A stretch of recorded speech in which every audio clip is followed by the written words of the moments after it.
Very important negotiations are taking place here in France at the level of the leaders of the coalition of the willing, with the NATO Secretary General, as well as a meeting with representatives of the yes negotiating team. These talks are intended to provide Ukraine with greater protection and strength. Ukrainian President Volodymyr Zelensky arrived at the Élysée Palace, where French President Emmanuel Macron greeted him at the entrance. The two leaders embraced and entered the hall without making any comments to the press. This is what the bilateral meeting between Volodymyr Zelensky and Emmanuel Macron looked like. Happy New Year to you, Mr. President, and Ukrainian people. Thank you. Happy New Year also.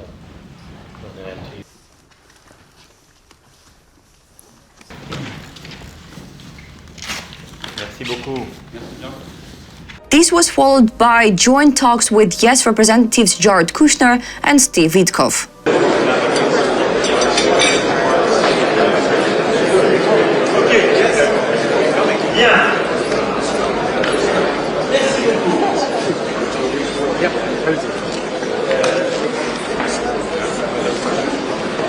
Witkoff and Kushner have previously participated in international meetings on Ukraine, including in Berlin, where they met with Ukrainian President Volodymyr Zelensky to discuss security and post-war recovery issues. The chiefs of staff of the armed forces of the coalition of the willing countries discussed security guarantees for Ukraine and the mechanisms for their practical implementation during a meeting in Paris, according to General Fabien Mandon, chief of the general staff of the French armed forces. He held talks with the UK Chief of the Defense Staff General Rich Knighton, the General Staff Chief of the Armed Forces of Ukraine General Andriy Ignatov, and the Commander of the United States European Command General Alexis Grinkevich. Fabien Mandon stated that security guarantees for Ukraine and the conditions for their implementation were at the center of discussions during a video conference with the chiefs of staff of the armed forces of the coalition of the willing. He added that the ongoing military operations, which have been underway for several months within the coalition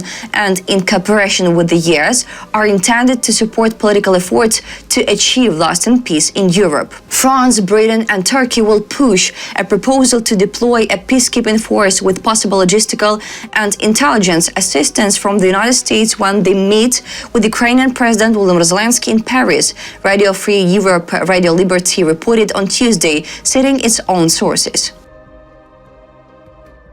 The talks will address outstanding issues, including rules of engagement, U.S. security guarantees, and territorial disputes, including Donbass and the Zaporizhzhia nuclear power plant. European officials told Radio Free Europe Radio Liberty that there was a new sense of urgency after a meeting of national security advisors over the weekend and the gathering of military planners on January 5th. They hope the meeting in Paris will help synchronize the positions of the United States, Ukraine and other European countries. French President Emmanuel Macron said he hoped to present concrete commitments on Ukrainian security after the talks. The idea is that in the event of a ceasefire, there should be clarity about the composition and deployment of peacekeeping forces. Some officials say that different figures are being heard in different European capitals regarding the size of the contingent. They range from 15,000 to 20,000, although some hope it will be closer to 30,000 peacekeepers who will ensure the security of the sea, the sky, and the land. Military plans were not made public during the meeting. The bulk of the troops are to be provided by France and the United Kingdom, which will be responsible for the ground and air components. Turkey has made it clear that it will assume responsibility for the security of transport routes in the Black Sea. However, it is not yet clear how close the potential coalition of the willing forces will be to the contact line. Most European officials with whom RFERL spoke believe that they will be deployed in western Ukraine to support and train Ukrainian troops, the report says. One European diplomat acknowledged that one of the questions that still needs to be answered is the response to a possible Russian attack. Quote, "We're essentially still discussing whether to open fire or flee," he said. Among the Unresolved issues mentioned are the rules of use of force and security guarantees from the United States. While both Brussels and Kiev are increasingly optimistic that Washington will provide a reliable safeguard, it is still unclear what form this will take. European officials told RFERL on condition of anonymity that US troops could be present on the ground in a non-combat role, monitoring the ceasefire. The coalition also hopes that Washington will continue to provide logistical and intelligence support. The issue of territorial control will also be discussed in Paris. Ukraine is pushing for either a freeze on the contact line or the entire Donbas region to be turned into a demilitarized zone. Another issue is the ownership of the Zaporizhzhia nuclear power plant in the occupied city of Enerhodar. The Ukrainian side rejects the idea of joint management of the plant by Ukraine and the Russian Federation, preferring instead the option in which the United States would intervene and sell the electricity produced at the Zaporizhzhia nuclear power plant to Moscow, but Brussels doubts that the Russian Federation would agree to any of these points. At the same time, the European Union is preparing a new package of sanctions against the Russian Federation. The 20th since the start of the full-scale invasion. It is expected to be submitted to the member states for approval at the end of January. Ukraine is not the only issue being discussed by the coalition of the willing in Paris.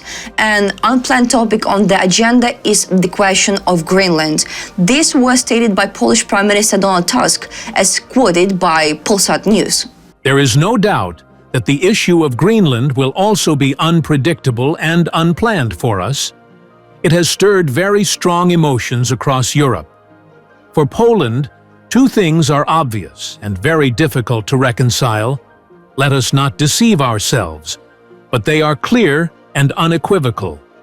Tusk emphasized that no NATO member should attack or threaten another member of the alliance. NATO would otherwise lose its meaning if conflicts or mutual aggressive actions were to take place within the framework of this pact, the Polish Prime Minister noted. He added that everything must be done to ensure that European-American relations do not suffer in the coming days and months as a result of sudden announced decisions or misunderstandings. In addition, Tusk assured the Danes that there is no doubt whatsoever about Europe's support. European solidarity and respect for the integrity of European states are fundamental principles. Therefore, Denmark can, of course, count on the solidarity of all of Europe, he stressed.